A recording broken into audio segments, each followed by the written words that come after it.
అసలు ఎవరికి వాళ్ళు యుద్ధాన్ని ఆపరా? ముఖ్యంగా రష్యా ఏం చేస్తోంది? ఏం ఆలోచిస్తోంది? కేవలం ఈ యుద్ధం ఆ 2 దేశాల మధ్యనే కాదు. యావత్ ప్రపంచ దేశాలకి చాలా వరకు ఎఫెక్ట్ పడేటువంటి అవకాశం ఉంది. ఆ అవకాశం కనిపిస్తోంది కూడా. మరి ఈ నేపథ్యంలో అసలు ఈ యుద్ధం ఆగదా? ఎందుకు ఆగదు? ఎవరి దగ్గర ఏ ప్రాబ్లం ఉంది? ఇవన్నీ చర్చిద్దాం. మనతో పాటు senior analyst and journalist Pentapalli Pullarao sir ఉన్నారు. సార్తో మాట్లాడదాం. Sir good evening.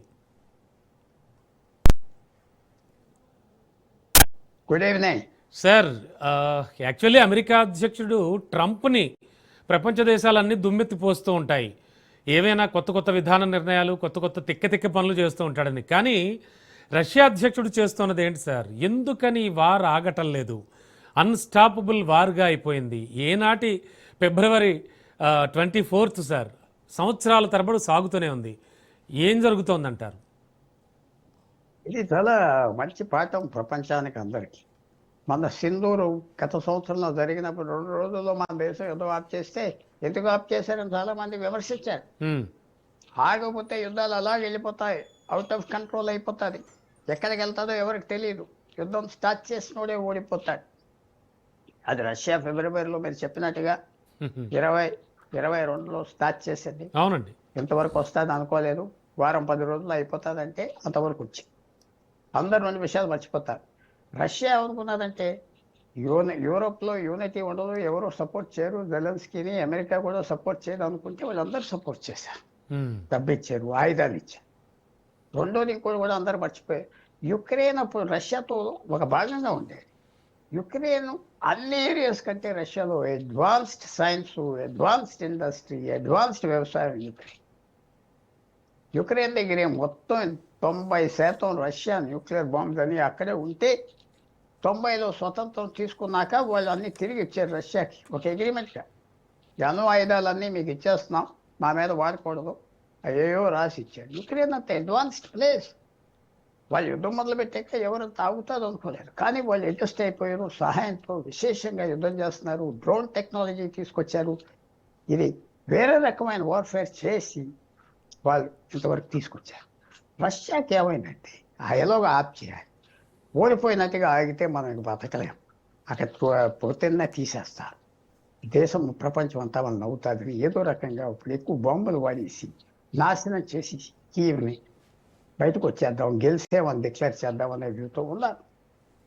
రష్యాకి యుక్రెయిన్ ఎంత భయం అంటే మే 9వ తారీఖు ప్రతి సంవత్సరం గత 81 సంవత్సరాలు రెండో ప్రపంచ యుద్ధం అయిపోయాక అది విక్టరీ డే అని సెలబ్రేట్ చేస్తాం. మన మే 9వ తారీఖు వ్లాడిమిర్ పుతిన్ బ్రతిమాలి అమెరికాని అందరినీ ఈరోజు మా మీద బాంబులు లేదని చెప్పని యుక్రెయిన్తో ఆప్ చేశాడు.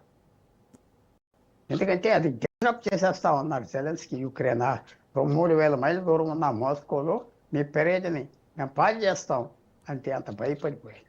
అంత యుద్ధం చేస్తాం యుక్రెయిన్. కానీ రష్యా దగ్గర ఎక్కువ బ్యాలిస్టిక్ మిసైల్స్ ఉన్నాయి. అంటే 2000-3000 మైళ్ళు వెళ్ళే మిసైల్స్ అవన్నీ వాడతారు, నాశనం చేస్తారు. తిరిగి కొట్టలేదు ఆ విషయంలో యుక్రెయిన్. అప్పుడు యుద్ధం ఆగుతారు. ఏదో పెద్ద స్టైల్లో ఆప్ చేయాలని యుద్ధం ఒకటి పుతిన్ చేస్తున్నారు. ఓడిపోయిన యుద్ధం గెలిసేమని చెప్పుకోవటానికి చేసే ప్రయత్నం చేస్తారు. సార్, ఇక్కడ ఒక ఈగోయిస్టిక్ ప్రాబ్లం, అంటే కేవలం ఈగోనే పెద్దగా ప్లే చేస్తోందంటారా గేము? ఈగోయే కాదు. రష్యాకి అప్పుడు వ్లాడిమిర్ పుతిన్ ప్రెసిడెంట్ దాదాపు 90లో అవ్వాడు. 2000 నుంచి ఫుల్ కంట్రోల్లో ఉన్నారు. ప్రెసిడెంట్ అవ్వలేదు, 90లో దిగాడు పాలిటిక్స్లో.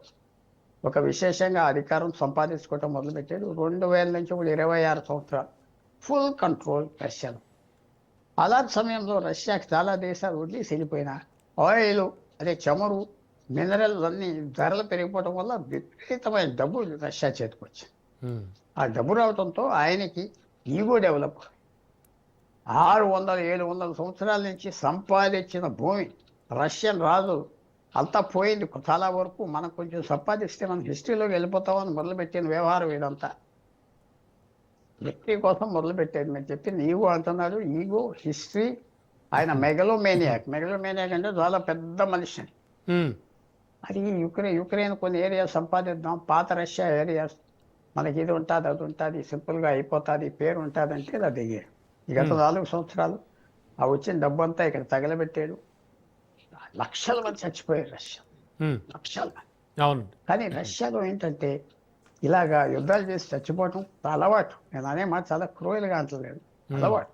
ఉమ్, రెండో ప్రపంచ యుద్ధంలో 1942లో స్టార్ట్ అవి వాళ్ళు అప్పుడే దిగారు. 45 వరకు 1 కోటి మంది చచ్చిపోయారంటారు రష్యా.